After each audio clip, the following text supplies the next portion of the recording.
August 16, 2017, isang ordinaryong gabi sa Barangay 160, Caloocan. Tahimik ang paligid, mga bata naglalaro sa kalsada, mga tindera abala sa pagbibenta, at mga magulang nagpapahinga mula sa buong araw na trabaho.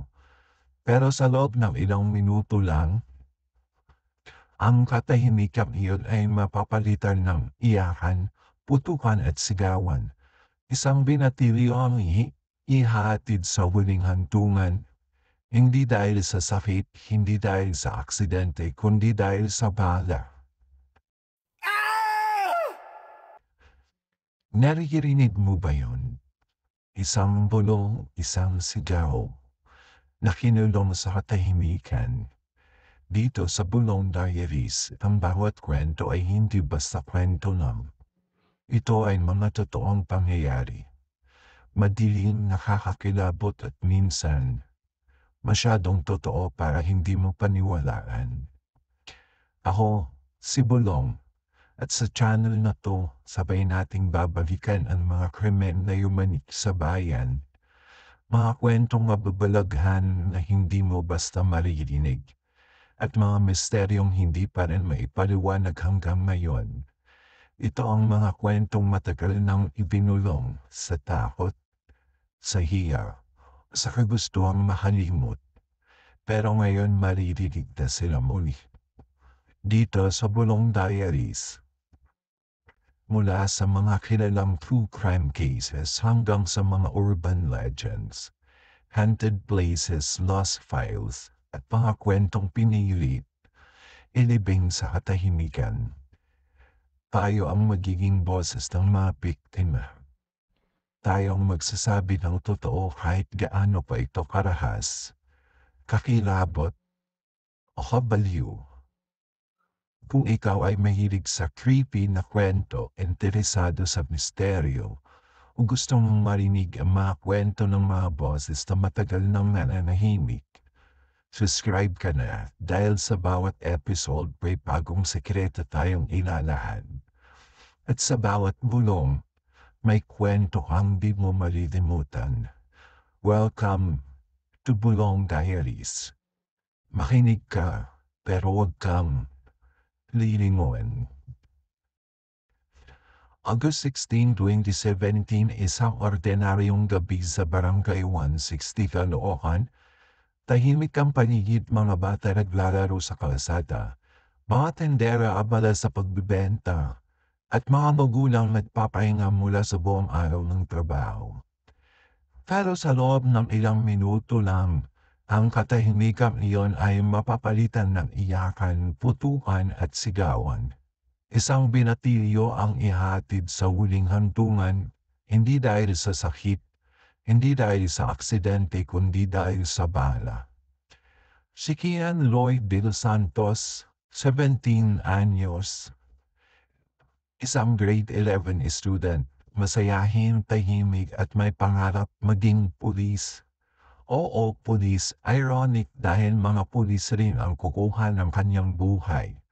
Ayon sa report ng Caloocan Police, parte raw si Kian ng kanyang anti-drug operation. Sinasabi nila na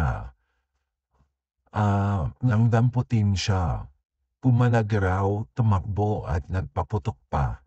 Kaya raw siya napilitan gumanti ng putok. Matapos ang ilang saglit, si Kian ay natagpuan sa isang madilim na eskinita. Patay. May hawak na baril, may drug sa kanyang bulsa. Isang simpleng kaso na nanlaban ayon sa kanila, pero hindi ganon kasimple ang lahat. Lumabas ang CCTV footage, isang video na kumalat sa social media.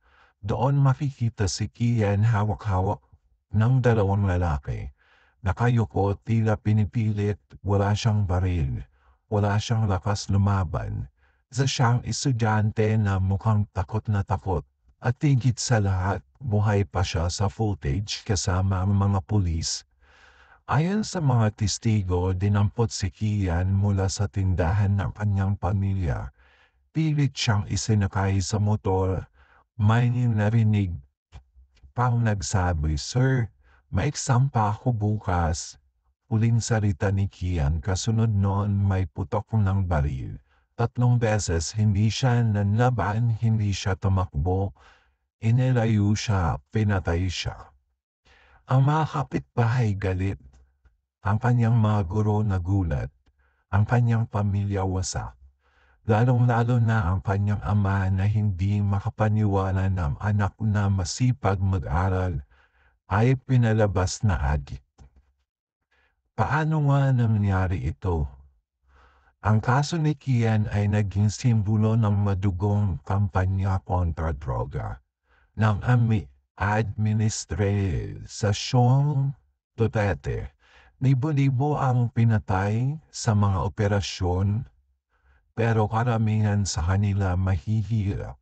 Mga hindi nakapagsalita, mga hindi kayang magtanggol sa sarili.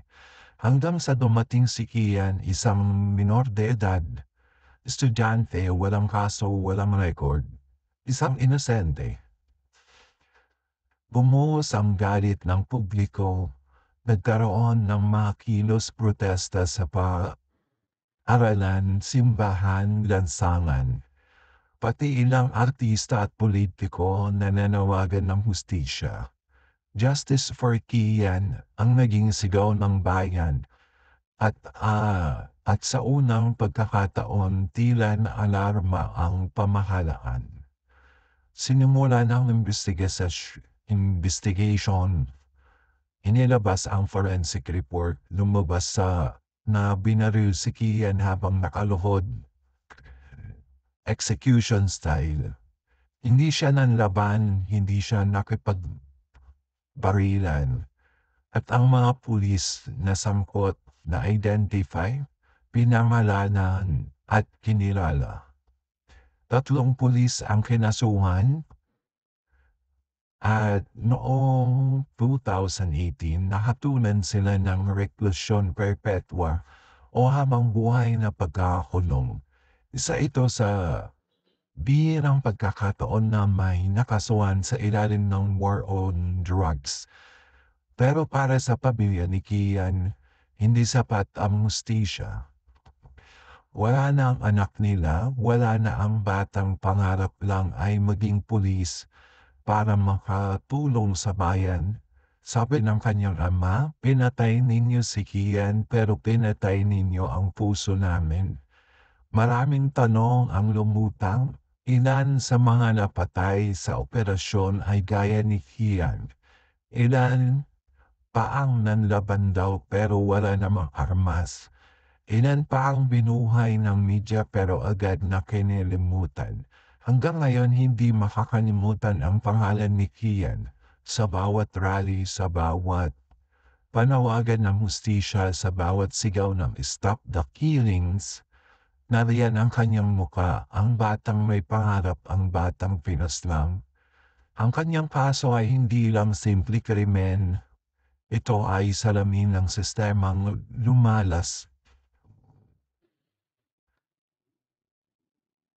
lumalab basta ngayon sa karapatang pangtao. Isang paalala na hindi lahat ng laban ay may armas. Minsan ang totoo ay nananahimik lang. Pero naging biktima ang maling sistema, maling panahon at maling kapangyarihan. At kung umabot ka sa parteng to, salamat sa pakikinig sa isa na namang nakakakilabot na kwento dito sa Bulong Diaries. Kung gusto mo pa ng mga ganitong true crime at misteryo na kwento, like, share, and huwag kalimutang mag-subscribe. Dahil bawat kwento may bulong. Ikaw, sa tingin mo, may tinatago pa ba sa likod ng kasong to? E-comment mo sa baba, gusto naming marinig ang hula mo. Till next time, makinig ka, pero huwag kang lilingon.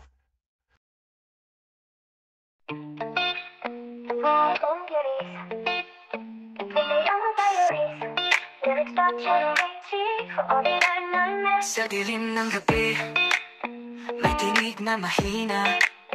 Parang di mo pansin pero dahan-dahan lumalapit na. Sa Isang kwento ng krimen, lihim na pinitigil. Mga ninong nagpabalik, sa'yo ay nagbubunyag ng sakit.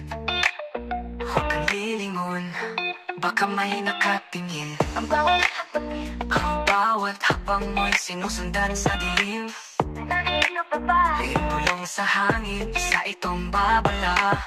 Huwag mong paliwalain. Ito ang bulong diaries, mga kwentong hindi mo nais marinig. Totoo pero tila panaginip, mga multo ng nakaraan. Bumabalik at makinig, pero huwag kang kikibo, dahil ang mga kwento'y minsan ay totoo. May batang nawala, matandang nawalan ng bait. May lihim sa silid, na ngayon muling nagbubuhay. Mga kwentong di nais pag-usapan ng iba, dito sa dilim sila'y nagsasalita.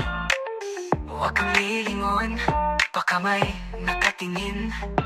Ang boses sa iyong likod, hindi mo pala kasabay. Ang bulong ay totoo, kaluluwa ng nakaraan, na ngayon'y gustong magsalita.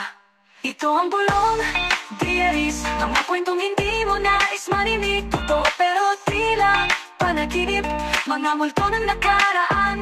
Bumabalik at makinig, pero huwag kang kikibo, dahil ang mga kwento'y minsan ay totoo. Ikaw mismo, naririnig mo ba? May kwento ka rin, hindi ba?